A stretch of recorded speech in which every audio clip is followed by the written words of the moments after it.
Alam natin, baliktad eh. Gord after Valentina. Oo. Tapos, well, siguro kasi madami siyang magandang pwedeng copy. Like yung Edith alone, magandang IMU target na kung saan. Best Kasi kada team fight nila, laging Double double kill hanggang naging 6-0 siya sa laban. But yeah, for Onika, they really have to be prepared. Papansinin natin na ang meta sa ngayon isa sa mga classic rotations, especially with Gord, pupunta mo na 3.8k gold lead. Wow. Alam mo, since shooting guard ka naman talaga, total, kailangan mo maghanap ng nets kung shooting guard ka. Tama. And ang hirap nito, kung yung nets mo gumagalaw. Ayun, Gumagalaw mahirap yung yan. nets eh. Mahirap yun. Na-experience ko rin sa arcade. Oo. nga. Pag May challenge. May challenge. Pag nag-level 2 na. Isang beses pa lang nakaka-shoot si Haji dito. At hindi pa siya yun. Si Edward pa yun kay Nets. And I think Nets is a big problem. Kasi nga yung backline, easy access to the Biglang diretso, BMI. no? Oo. napakaganda yung pwestuhan dito ni Nets. I think one of his best games so far ito sa MPL Season 12. Nakikita natin, sobrang ganda nung aggression, yung mixture na aggression at pagiging safety niya dun sa kanyang hero. And of course, meron siyang Purify. Napakagandang choice dito, di ba? Typically, may mga players na gusto yung mag-flicker o kaya mag-sprint para may Sprint, damage. Pag action ka, flicker ka. Oo. Pero si Nets, bilang isang tunay na safety Nets, nag-Purify muna. Okay, Nets this time ang pwedeng nating makita na i-target. Pero kailangan din natin i-count si Gem, even si Ryzen sa kanyang mga retries. Oo. Once again, agree ako kay Wolf about perks on that setup kay Sensui. Wala pang deads though. Hindi pa namamatay din si Haji. So yung clearing power ng Blacklist International, kailangan mo parang i-respect.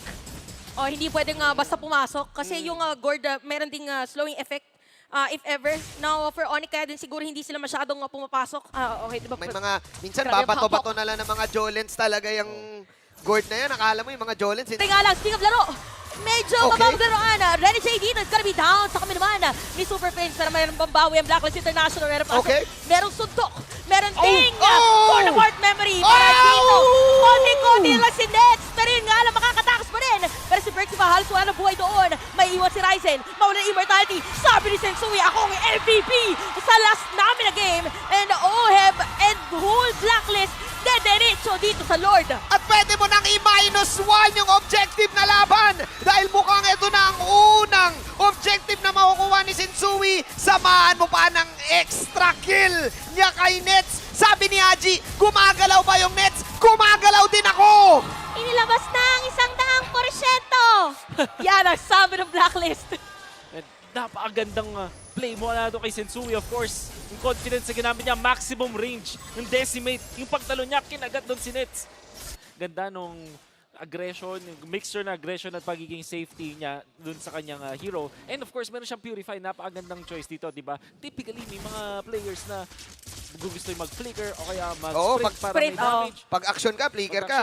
Oo. Pero si Nets, bilang isang tunay na safety Nets, nag-Purify muna.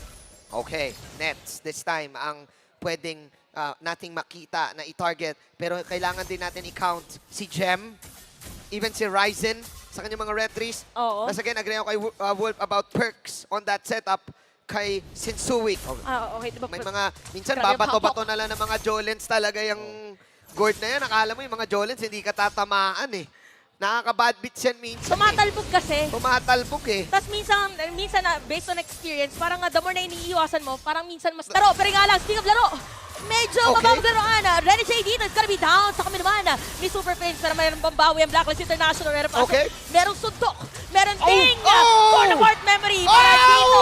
Konti-konti lang si Nets. Pero yun nga lang, makakatakas pa rin. Pero si Berks ba, halos wala ng buhay doon. May iwan si Ryzen. Mawala ng immortality. Sabi ni Sensui, ako ang MVP sa last namin na game. And Oheb and whole Blacklist dediretso dito sa Lord. At pwede mo nang i-1 Secure this objective at Sensui is gonna be down. Sama mo pa ng objective at isa pa.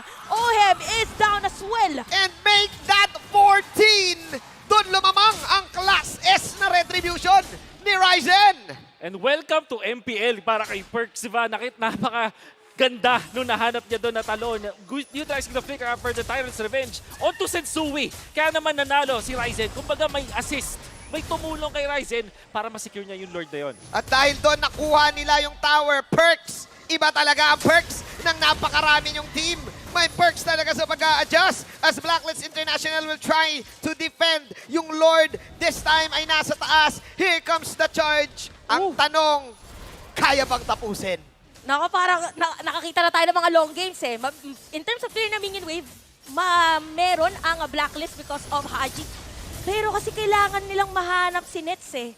Parang si Nets yung makakapagpapigil doon sa possible play na yun, pero masakit na. Si Edward, by the way, and Onyx right now is at 3.8k gold lead. Wow. Alam mo, since shooting guard ka naman talaga, total, kailangan mo maghanap ng nets kung shooting guard ka. Tama. And ang hirap nito, kung yung nets mo gumagalaw.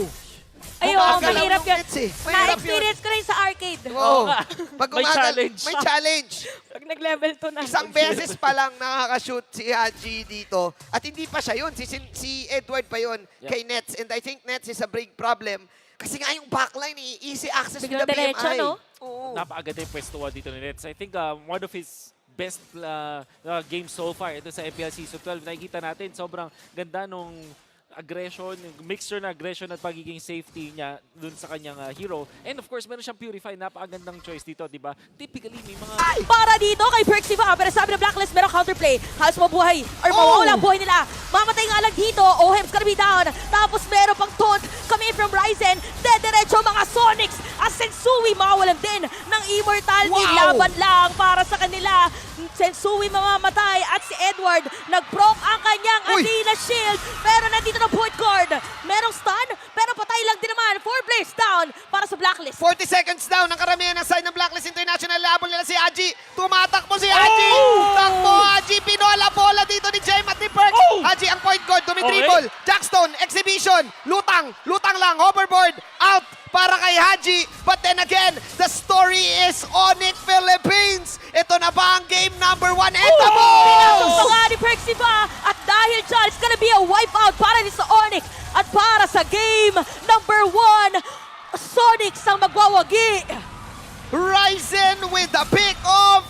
Perks with the catch. Game 1. Oh, may pagganito. May fade away. May May fade fade away. away. May assist. May assist si point guard. What Point an guard. assist. Baka ang laruan ni Super Prince, point Point guard. guard. Point guard pala, no? In-assist niya si Ryzen. What an assist. Ang bilis nun ah. Oo nga. At saka mabilis din ako highly to Wanderer naman. Oo, malas Steve Nash. Oh, sanay talaga sa fadeaway shot si ano. Pal- Kailangan Web eh. sagutin ni Haji. Oo. Oh, kailangan mo na i-clear. Kaya din pumesto ng inyong Onyx para Watch dyan sa out, Turtle. Renegade. Okay, si Perxiva, merong Immortality. Pero yung Super Prince, Si nakabang Jay na. Si J. Renee, Si Jay hinahanap. Renee. Alam niya. Okay, nagkakitaan ang mga dapat magkakitaan. Binola niya si Jay Renee. Jay Renee, susubok dito. Alam na nila kung nasaan si J. Renee. Pero Ayan dito si na nga. Perxiva, may biglang sipa. Ginamit pa nga flicker. Edward dito, halos wala na buhay. Aalis na lang muna. Jay Renee, Jay Renee. Si J. Renee ay lalangoy pabalik. Lumangoy lang pabalik, sumisit. Pero dito, hahabulin na siya. Nakita na si Rena, meron pag stun. At medyo nalito na rin yung objective para mare-reset. Nakita na natin ito ng week 1. Makakatakas ba ngayon si J. Renee? Pero hindi na. That's gonna be a mega kill para kay Nets. Sabi dito ni Jem, Iksirena ka pala. Pwes. Though, ang kanyang damage item pa lang ay Divine Glaive after nung kanyang Genius Wand. Technically speaking, kaya niya yung board. Conceal. Ito na, nakita na natin yung conceal. Meron Lord sa may middle lane. Meron Sipa. Si Haji magiging target nila. Medyo makunat nga lang din naman. Kailangan manabensahan yung Lord. Pero sabi din ng Sonic, dire-diretso lang. Merong hit sa may gitna. Meron pang Mystic Gush. Sensui maulit din ng Immortality. Renegade is down. Meron pang Minion Wave sa may middle lane. Pero lumalaban pa rin si Agent Zero against 4. Double kill para kay Super Friends. Free hit lang yung point guard naman ng Onyx. At dire-diretso lang sila. Tatlong dedepensa. Buhay si Kel1. Pero yung Minion Wave ay nandirito pa rin. Mabilis lang yatang madedepensahan. At nandito na nga ang Onyx. Walang Minion Wave. Ajido, sumusubok, lumalaban na lang. Pero yun yung Ray Gun! Isang matinding Ray Gun ni Super Prince! Tapos si Sensui dito mawalan rin ng buhay. Unti-unti nang namamatay ang mga players ng Blacklist Kel1! International.